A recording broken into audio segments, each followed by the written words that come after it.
نحمده ونصلي على رسوله الكريم اما بعد فاعوذ بالله من الشيطان الرجيم بسم الله الرحمن الرحيم رب اشرح لي صدري ويسر لي امري واحلل عقدة من لساني يفقهوا قولي رب زدني علما اللهم فقهنا في الدين اللهم انا نسألك حبك وحب من يحبك والعمل الذي يبلغنا حبك اللهم اجعل عملي كله صالحا واجعله لوجهك خالصا ولا تجعل لأحد فيه شيئا اللهم ارزقنا اخلاص الہی آمین. رب اجعلني مقيم الصلاة ومن ذريتي ربنا وتقبل دعاء ربنا اغفر لي ولوالدي وللمؤمنين يوم يقوم الحساب. یہ جو ہم جب بھی نماز نبی کا لیکچر شروع کرتے ہیں اور یہ دعا پڑھتے ہیں اللہم اجعل عملی کلہ صالحا، یاد ہے آپ کو کس کی دعا ہے؟ حضرت عمر رضی اللہ تعالیٰ عنہ کی دعا ہے. بہت کثرت سے اس دعا کو مانگا کرتے تھے تاکہ اخلاص کی جو دولت ہے وہ ان کو ملتی رہے، کیونکہ اس دعا میں کیا مانگا گیا ہے کہ اللہ تعالیٰ تو مجھے اخلاص عطا کر، ہر عمل میرا صالح ہو، نیک ہو، ہر عمل صرف اور صرف تیرے لیے خالص ہو، کسی کا بھی اس میں کوئی حصہ نہ ہو. سترے کا بیان. یہاں سترے سے مراد وہ چیز ہے جسے نمازی اپنے آگے کھڑا کر کے نماز پڑھتا ہے تاکہ اس کے آگے سے گزرنے والا سترے کی دوسری طرف سے گزر جائے اور گناہگار نہ ہو. لاٹھی، برچھی، لکڑی، دیوار، ستون اور درخت وغیرہ کو سترا بنایا جا سکتا ہے، اور امام کا سترا سب مقتدیوں کے لیے کافی ہوتا ہے. سیدنا طلحہ بن عبید اللہ رضی اللہ تعالیٰ عنہ سے روایت ہے کہ رسول اللہ صلی اللہ علیہ وسلم نے فرمایا اذا ودع احدکم بین یدیہ مثل مؤخرۃ الرحل فلیصلی ولا یبالی من مر وراء ذلک. جب تم میں سے کوئی شخص اپنے سامنے پالان کی پچھلی لکڑی کے برابر کوئی چیز رکھ لے تو نماز جاری رکھے، اور جو کوئی اس کے باہر والی طرف سے گزرے اس کی پرواہ نہ کرے. اسے مسلم نے روایت کیا ہے. اس حدیث میں یہ بتایا جا رہا ہے کہ سترا کتنا ہونا چاہیے. عطا بن ابی رباح جو تابعی تھے رحمہ اللہ فرماتے ہیں کہ پالان کے پچھلے حصے کی لکڑی 1 ہاتھ یا اس سے کچھ زیادہ لمبی ہوتی ہے. اسے ابو داؤد نے روایت کیا ہے. یعنی یہ جو 1 ہاتھ ہے نا، یہاں سے لے کر یہ 1 ہاتھ یا اس سے بھی کچھ لمبی، ٹھیک ہے، یعنی اتنا تو ستھرا ہونا چاہیے. آج کل آپ دیکھیں کہ لوگ اپنا بیگ آگے رکھ کے نماز پڑھنا شروع کر دیتے ہیں، جس کی زیادہ سے زیادہ ہائٹ جو ہے وہ آدھا ہاتھ ہوتی ہوگی، ٹھیک ہے. تو یہ ستھرا کمپلیٹ نہیں ہے. ستھرا ایٹ لیسٹ جو ہے وہ 1 ہاتھ کے برابر ہونا چاہیے. اور اگر آپ اس کو انچز پر لے کر آئیں تو یوں سمجھ لیجئے کہ اپروکس 15 انچز کا ستھرا ہونا چاہیے، کیونکہ 1 فٹ سے 1.25 فٹ کے قریب کا ستھرا ہونا چاہیے. اور اگر آپ اس طرح سے بھی میجرمنٹ نہ کر سکیں تو 1 ہاتھ تو آپ کے ساتھ لگا ہوا ہی ہے، ٹھیک ہے، تو 1 ہاتھ کے ساتھ آپ اس کو میجر کر سکتے ہیں. معلوم ہوا کہ کم از کم 1 ہاتھ لمبی لکڑی یا کوئی اور چیز ستھرا بن سکتی ہے. یعنی آپ کے پاس میجرمنٹ آ گئی، ایکوریسی پر میجرمنٹ آ گئی، آپ کو اتنا ستھرا اپنے آگے رکھنا ہے. سیدنا ابو جحیفہ رضی اللہ تعالیٰ عنہ سے روایت ہے کہ رسول اللہ صلی اللہ علیہ وسلم نے بطحا میں لوگوں کو نماز پڑھائی، اور آپ صلی اللہ علیہ وسلم کے سامنے ایک برچھی نصب تھی. آپ نے 2 رکعت ظہر کی نماز پڑھائی اور 2 رکعت عصر کی نماز پڑھائی. obviously نبی اکرم صلی اللہ علیہ وسلم قصر نماز پڑھ رہے تھے. اس وقت برچھی کی دوسری طرف سے عورتیں اور گدھے گزر رہے تھے. اسے بخاری نے روایت کیا ہے. اب کیوں ان 2 مخلوقات کا نام لیا گیا ہے، اس کا ذکر انشاءاللہ ہم آگے آپ کو واضح کرتے ہیں، کیونکہ حدیث کا جو آخر حصہ ہے اس میں آپ دیکھیں تو عورتوں اور گدھوں کا ذکر ہوا ہے. تو انشاءاللہ آپ آگے پڑھیں گے کہ ان کے گزرنے سے مردوں کی نماز میں خلل پیدا ہوتا ہے. وضاحت آگے آ رہی ہے انشاءاللہ. نمازی کے آگے سے گزرنے کی وعید کیا ہے؟ رسول اللہ صلی اللہ علیہ وسلم نے فرمایا اگر نمازی کے سامنے سے گزرنے والے کو گزرنے کی سزا معلوم ہو جائے تو اسے اس کے آگے سے گزرنے کے بجائے 40 دن ماہ یا سال تک وہیں کھڑے رہنا زیادہ بہتر ہو. یعنی اسے زیادہ بہتر لگے کہ میں یہیں پر ہی کھڑا رہ جاؤں، بے شک مجھے 40 دن لگ جائیں، 40 ماہ لگ جائیں یا 40 سال لگ جائیں. چلی جو راوی تھے وہ بھول گئے تھے کہ 40 کے بعد کیا کہا گیا، دن کہا گیا، ماہ کہا گیا یا سال کہا گیا، یہ کنفرم نہیں ہے. اسی لیے آپ دیکھیے کہ 40 تک وہیں کھڑے رہنا زیادہ بہتر ہو، یہ حدیث کے الفاظ ہیں.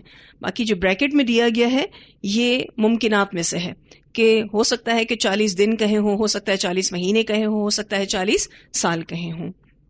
اس حدیث سے یہ بات واضح ہوتی ہے کہ نمازی کے آگے گزرنے کی سزا بہت بڑی ہے. اسی لیے اس کے آگے سے گزرنے والا اگر اس سزا کو جانتا ہوتا تو کبھی بھی گزرنا پسند نہیں کرے گا، خواہ اس کو لمبے سے لمبا وقفہ بھی انتظار کرنا پڑ جائے. اگر ہم منیمم ٹائم بھی لے لیں جیسے 40 دن تو یہ بھی کوئی کم انتظار نہیں ہے. چلیں آپ 40 دن کو چھوڑ کے 40 گھنٹے بھی لے لیں، 40 منٹ بھی لے لیں تو یہ بھی کوئی چھوٹا انتظار نہیں ہے. یعنی اگر سزا پتہ چل جائے تو نمازی کے آگے سے گزرنے والا لمبے سے لمبا وقفہ بھی ویٹ کر لے گا. سزا بہت بڑی ہے. اب دیکھنا یہ ہے کہ اتنی بڑی سزا کیوں رکھی گئی اور اس طرح کی سخت وعید کیوں بتائی گئی. وہ اس لیے کہ نماز اللہ اور بندے کی ملاقات ہے. جو بھی اللہ اور بندے کی ملاقات میں ڈسٹریکشن پیدا کرتا ہے، ڈسٹربنس لاتا ہے، خلل پیدا کرتا ہے، تو اللہ سبحانہ تعالیٰ نے اس کے لیے سخت سے سخت سزا رکھی ہے.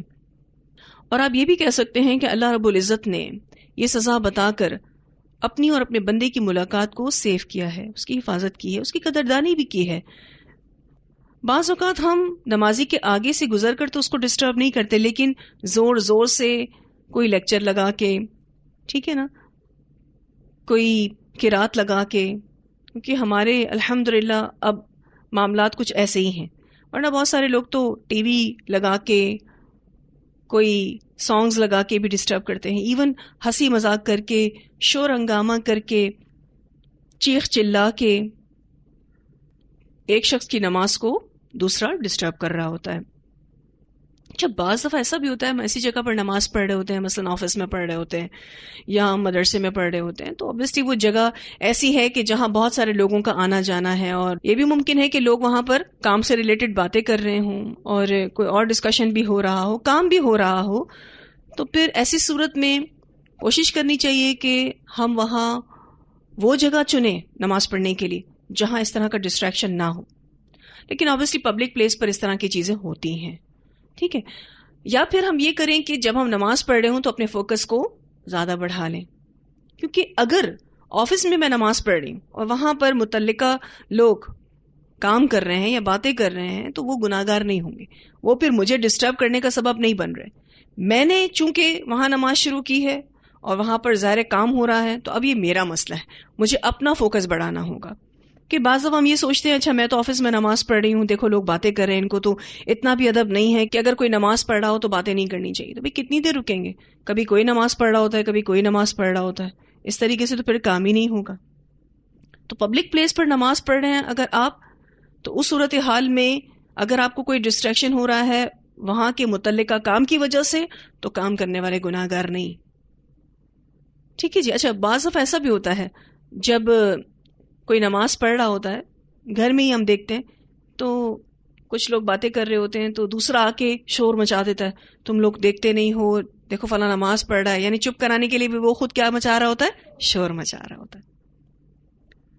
اگر ہمیں ایسی سچویشن میں کسی کو خاموش کروانا ہے تو ہمیں اپنے عمل سے اس کو خاموش کروانا ہوگا اور اشاروں سے بات کرنی ہوگی تاکہ اس کو یہ بات پتا چلے کہ بھئی چپ کرانے والا خود بھی جو ہے وہ چپ ہے.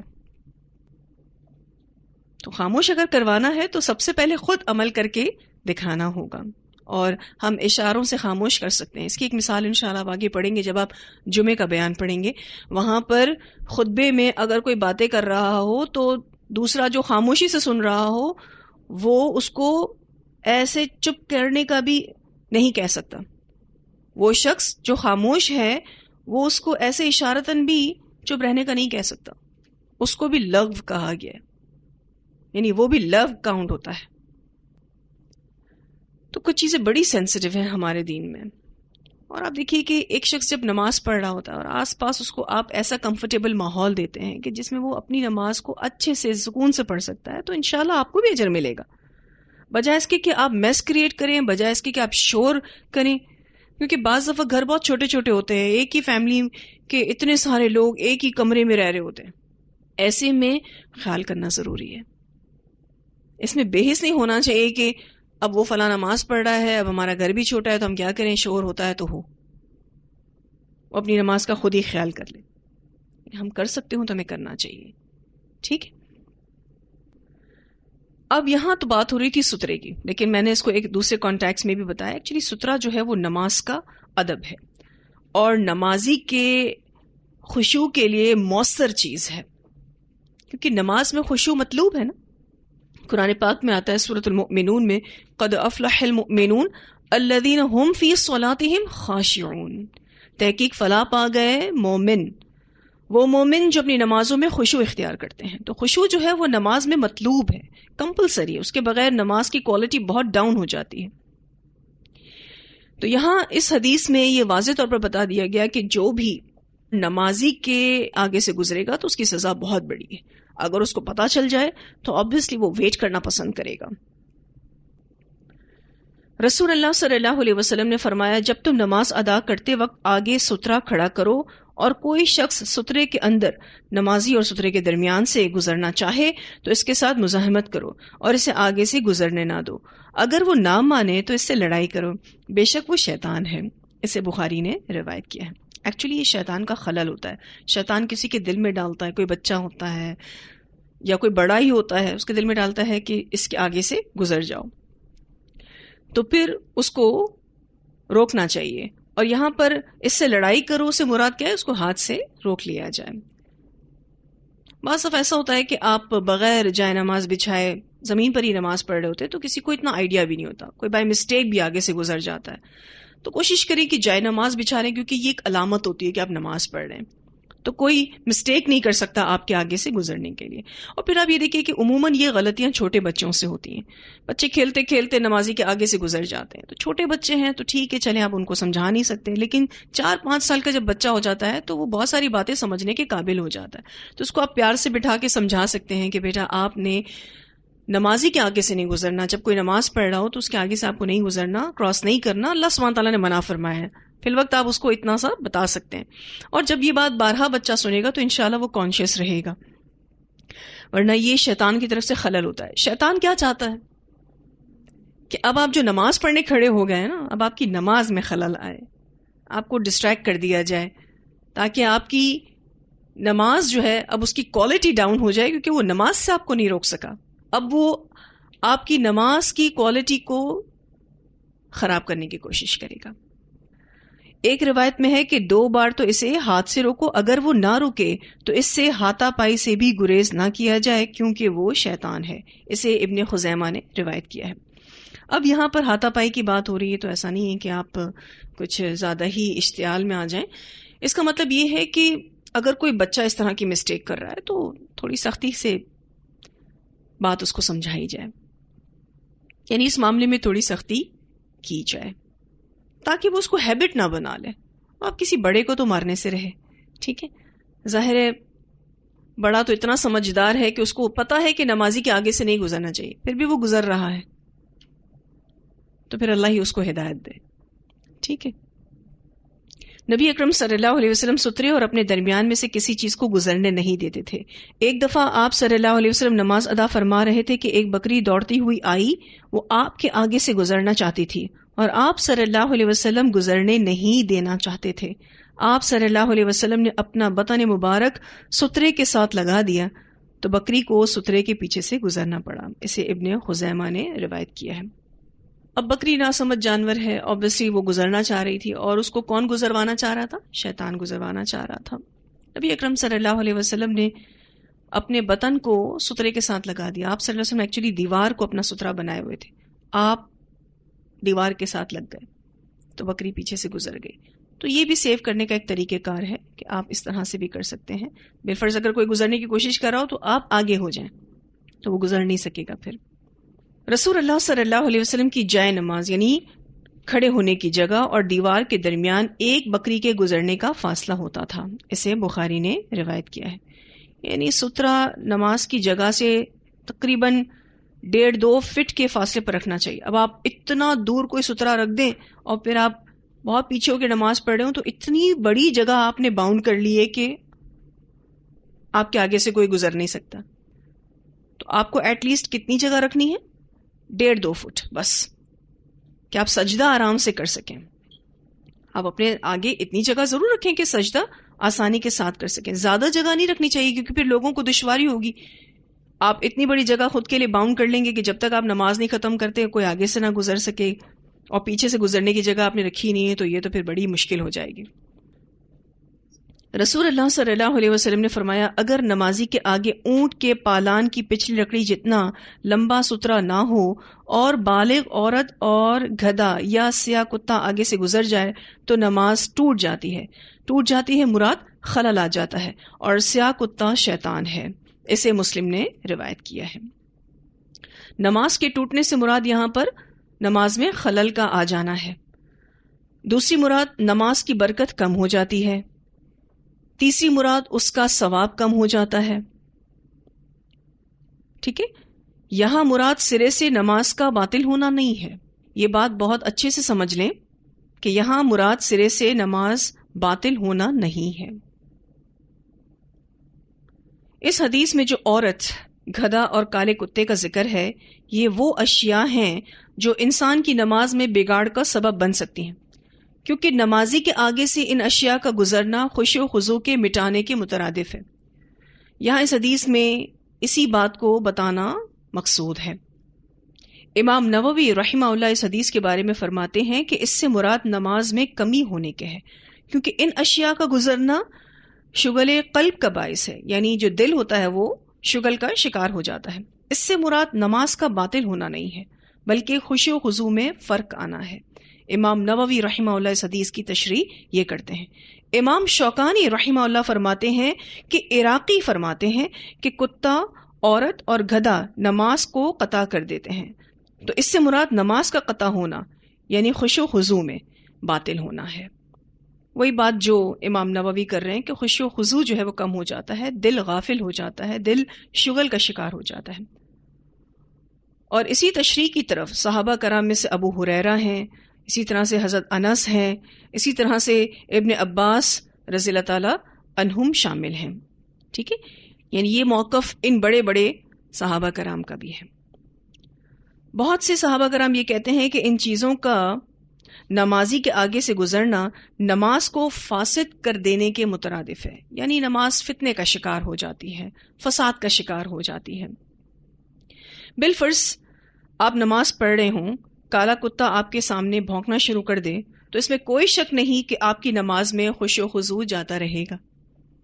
اسی طرح کوئی مرد نماز پڑھ رہا ہو، عورت سامنے آ جائے تو نماز میں خلل پیدا ہو سکتا ہے.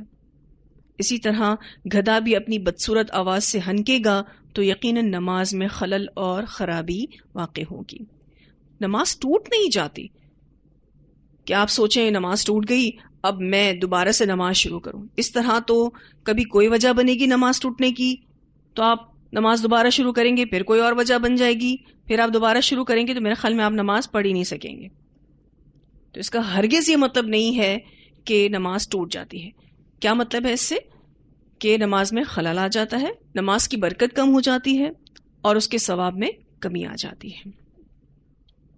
امام احمد رحمہ اللہ فرماتے ہیں کہ گدھے اور عورت کے مسئلے میں میرا دل مطمئن نہیں. امام مالک، امام شافعی اور امام ابو حنیفہ اور جمہور علماء متقدمین اور متأخرین فرماتے ہیں کہ نمازی کے سامنے سے کسی چیز کے گزرنے سے اس کی نماز باطل نہیں ہوتی. یعنی اس میں نمازی کا کیا قصور ہے؟ کوئی قصور ہے بتائیے؟ کوئی قصور نہیں. اب بالفرض ایک شخص نماز شروع کرے، ایک گزر جائے اور نماز توڑ دے، وہ پھر شروع کرے، پھر کوئی اور گزر جائے، کیونکہ ہر جگہ تو آپ کو گھر جیسا پروٹیکٹیو ماحول نہیں ملتا. کہ جی آپ ایک کونے میں نماز پڑھ رہے ہیں, آگے ستھرا رکھا ہوا ہے, جی کوئی شور بھی نہیں ہے, آپ بہت کمفرٹیبل ماحول میں نماز پڑھ رہے ہیں. ہر جگہ تو آپ کو گھر جیسا پروٹیکشن نہیں ملتا. جیسے آپ حرم چلے جائیں وہاں بھی آپ کو ایسا پروٹیکشن نہیں ملتا.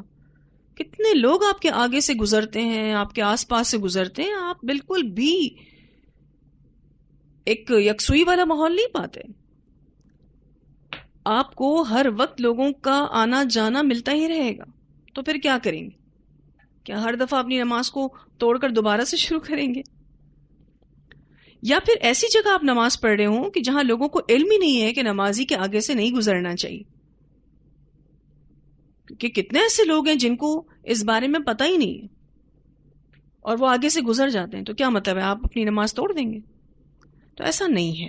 ٹھیک ہے, ایکچولی اس حدیث میں باقاعدہ یا قطع کے لفظ استعمال ہوئے. یا قطع سے ہے کٹ جانا. مراد کیا ہے؟ دل کا خشوع و خضوع قائم نہیں رہتا. نماز میں ڈسٹریکشن کے معنوں میں ہے. یعنی قطع ہونے کا معنی یہ ہے کہ نمازی ڈسٹریکٹ ہو جاتا ہے, ڈسٹرب ہو جاتا ہے, اس کی نماز میں نقص اور کمی واقع ہو جاتی ہے. دوبارہ سے دیکھیے اس حدیث کو. رسول اللہ صلی اللہ علیہ وسلم نے فرمایا, اگر نمازی کے آگے اونٹ کے پالان کی پچھلی لکڑی جتنا لمبا ستھرا نہ ہو اور بالغ عورت, گدھا یا سیاہ کتا آگے سے گزر جائے تو نماز ٹوٹ جاتی ہے, یعنی نماز میں خلل آ جاتا ہے. اور سیاہ کتا شیطان ہے. پورا سیاہ ہو اگر کتا تو شیطان ہے. اب نبی اکرم صلی اللہ علیہ وسلم کی سنت سے ہمیں یہ بھی پتہ چلتا ہے کہ آپ صلی اللہ علیہ وسلم نے بغیر سترے کے نماز پڑھی.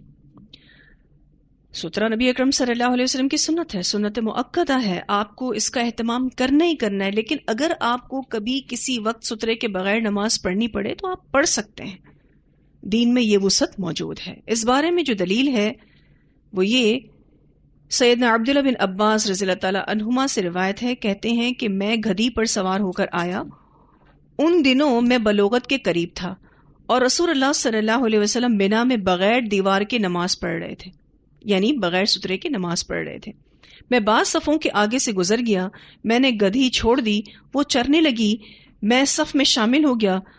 اس سے مجھ پر انکار نہیں کیا گیا. اسے بخاری اور مسلم نے روایت کیا. اس حدیث میں واضح طور پر پتہ چلتا ہے کہ آپ صلی اللہ علیہ وسلم نے سترہ کے بغیر بھی نماز پڑھی. کوئی ارینجمنٹ نہیں ہوگا سترے کا, تو آپ صلی اللہ علیہ وسلم نے پڑھ لی. امام شافعی رحمہ اللہ فرماتے ہیں کہ اس سے ثابت ہوتا ہے کہ آپ صلی اللہ علیہ وسلم نے بغیر سترہ کے نماز پڑھی ہے. جیسا کہ سیدنا ابن عباس رضی اللہ تعالیٰ عنہ کہتے ہیں کہ میں اور فضل گدھی پر سوار ہو کر آئے. میدان عرفات میں ہم رسول اللہ صلی اللہ علیہ وسلم کے آگے سے گزرے اس حال میں کہ آپ فرض نماز ادا کر رہے تھے, یعنی آپ صلی اللہ علیہ وسلم اور ہمارے درمیان کوئی چیز بطور سترہ موجود نہیں تھی. یہ روایت صحیح ابن خزیمہ میں بھی آتی ہے اور مسند بزار میں بھی آتی ہے, اور جو بخاری کی شرح ہے اس میں بھی اس حدیث کو بیان کیا گیا ہے. تو کیا بات واضح ہوتی ہے کہ آپ صلی اللہ علیہ وسلم نے سترہ کے بغیر بھی نماز پڑھی. گو کہ آپ صلی اللہ علیہ وسلم کی بڑی ہی تاکید سے بتائی گئی سنت ہے کہ سترہ کو اپنے آگے رکھو, کیونکہ اس بارے میں نے آپ کو اس چیپٹر کے شروع میں ایک حدیث بتائی تھی. نبی اکرم صلی اللہ علیہ وسلم نے فرمایا سترہ کے بغیر نماز نہ پڑھو. اسے ابن خزیمہ نے روایت کیا ہے. اور پھر میں نے آپ کو ابو داؤد کی بھی ایک روایت بتائی تھی جس میں سترہ کا فائدہ یہ بتایا گیا کہ شیطان اس کی نماز کو نہیں کاٹ سکتا. تو اٹس ویری امپورٹنٹ کہ آپ اپنے آگے سترہ رکھیں. اور کتنی لمبائی کا سترہ ہونا چاہیے؟ آپ نے اونٹ پر جو سٹنگ ارینجمنٹ ہے اس کو اگر دیکھا ہو تو وہ جو سیٹ بنی ہوئی ہوتی ہے نا, اس کا جو پچھلا حصہ ہے جتنا وہ لمبا ہوتا ہے نا اتنا سترہ ہونا چاہیے. وہ ایک ہاتھ جتنا ہی ہوتا ہے, ایٹ لیسٹ ایک ہاتھ ہوتا ہے, یعنی 1 فٹ اور 1.25 فٹ کے قریب تو وہ ہوتا ہے. تو اتنا سترہ ضرور رکھیں. اس میں آپ چیئر کو سترہ بنا سکتے ہیں, کرسی کو اگر آپ سترہ بناتے ہیں تو اگر آپ اس پاؤں کو سترہ بنا لیں جس سے اس کی بیک بھی جڑی ہے تو کافی لمبا سترہ ہوتا ہے. ایک سیف سترہ ہے. دیوار کو سترہ بنا لیں, سیف سترہ ہے, بالکل لمبا سا سترہ. بیڈ کو سترہ بنا سکتے ہیں. آپ ایسی چیز کو سترہ بنائیے کہ ایٹ لیسٹ وہ 1 فٹ اور 1.25 فٹ کے برابر تو ہو. اس سے بڑا ہو تو بہت ہی اچھی بات ہے, لیکن اگر آپ کو سترہ نہیں ملتا یا آپ کسی ایسی جگہ ہے جہاں آپ سترہ مینج کر ہی نہیں سکتے تو آپ سترے کے بغیر بھی نماز پڑھ سکتے ہیں. مثلا حرم میں آپ جتنا بھی اہتمام کر لیں آپ سترے کو فالو نہیں کر سکتے، بہت مشکل ہوتا ہے. تو پھر وہی بات یاد رکھیے گا کہ ایک ہوتی ہے آئیڈیل سچویشن اور ایک ہوتی ہے ایکسیپشنل سچویشن. آئیڈیل سچویشن کیا ہے کہ آپ پراپر وضو کریں، آپ کی نماز کی جگہ بھی پاک ہونی چاہیے، آپ کے کپڑے بھی ساتر ہونے چاہیے، پھر آپ نماز کو بھی اچھے سے پڑھیں، رکوع اور سجود کو بھی پراپرلی کریں اور آپ سترے کا اہتمام بھی کریں. یہ ہے آئیڈیل سچویشن. آپ کی نماز بہت خوبصورت ہوگی. لیکن کبھی آپ سفر میں ہوتے ہیں، ایئرپورٹ پر ہوتے ہیں، کبھی کسی بس اسٹیشن پر ہوتے ہیں، کبھی سواری پر ہوتے ہیں، کبھی آپ حرم میں ہوتے ہیں، کبھی آپ آفس میں ہوتے ہیں، کسی جگہ پر بھی آپ ہوتے ہیں جہاں آپ کو آئیڈیل سچویشن نہیں ملتی تو پھر وہ ایکسیپشنل سچویشن میں آ جاتی ہے. اب آپ کو زیادہ سے زیادہ کوشش کرنی ہے اپنی نماز کو بہتر سے بہتر بنانے کی. ٹھیک ہے جی. آگے جو حدیث آ رہی ہے اس میں سیدہ عائشہ رضی اللہ تعالی عنہا سے روایت ہے کہ میں رسول اللہ صلی اللہ علیہ وسلم کے آگے سوتی تھی، میرے پاؤں آپ کے سامنے ہوتے تھے، جب آپ صلی اللہ علیہ وسلم سجدہ کرتے تو مجھے ہاتھ لگاتے، میں اپنے پاؤں سمیٹ لیتی، اور جس وقت آپ صلی اللہ علیہ وسلم کھڑے ہوتے تو پاؤں پھیلا دیتی. ان دنوں گھروں میں چراغ نہیں ہوتے تھے. اسے بخاری نے روایت کیا ہے. حضرت عائشہ جاگ رہی ہوتی تھیں لیکن چونکہ چراغ نہیں ہوتے تھے، کوئی لائٹ نہیں ہوتی تھی، اس لیے نبی اکرم صلی اللہ علیہ وسلم کی موومنٹ پتہ نہیں چلتی تھی. تو رسول اللہ صلی اللہ علیہ وسلم جب سجدے میں جاتے تھے تو حضرت عائشہ کے پاؤں کو ہلکا سا ٹچ کرتے تھے تو وہ سمجھ جاتی تھی کہ نبی اکرم صلی اللہ علیہ وسلم کو سجدہ کرنا ہے. اب گھر آپ دیکھیے کتنا چھوٹا ہے کہ اگر کوئی لیٹا ہوا ہے اور اگر کوئی نماز پڑھ رہا ہے تو نماز پڑھنے والے کو سجدہ کرنے کے لیے لیٹنے والے شخص کے پاؤں کو ہٹانا پڑے گا. اور آج بھی بہت سارے لوگ جھونپڑیوں میں رہتے ہیں، چھوٹے چھوٹے گھر ہیں اور جھونپڑی میں اتنی کوئی جگہ ہوتی ہے. نبی اکرم صلی اللہ علیہ وسلم کا بھی چھوٹا سا خیمہ نما گھر تھا اور یہ سچویشن تھی. اس سے کیا پتہ چلتا ہے کہ نمازی کے آگے سے گزرنا منع ہے. اگر کوئی آگے لیٹا ہو تو کوئی حرج نہیں ہے. اسی طرح عورت کے گزرنے سے نماز ٹوٹ جاتی ہے، یعنی اس میں خلل آ جاتا ہے. اگر وہ سامنے لیٹی ہو تو کوئی حرج نہیں. جیسے کہ ہم نے پچھلی حدیث میں پڑھا کہ ایک بالغ عورت گزر جائے تو نماز میں خلل آ جاتا ہے، لیکن اگر بالغ عورت لیٹی ہوئی ہو تو پھر کوئی حرج کی بات نہیں ہے.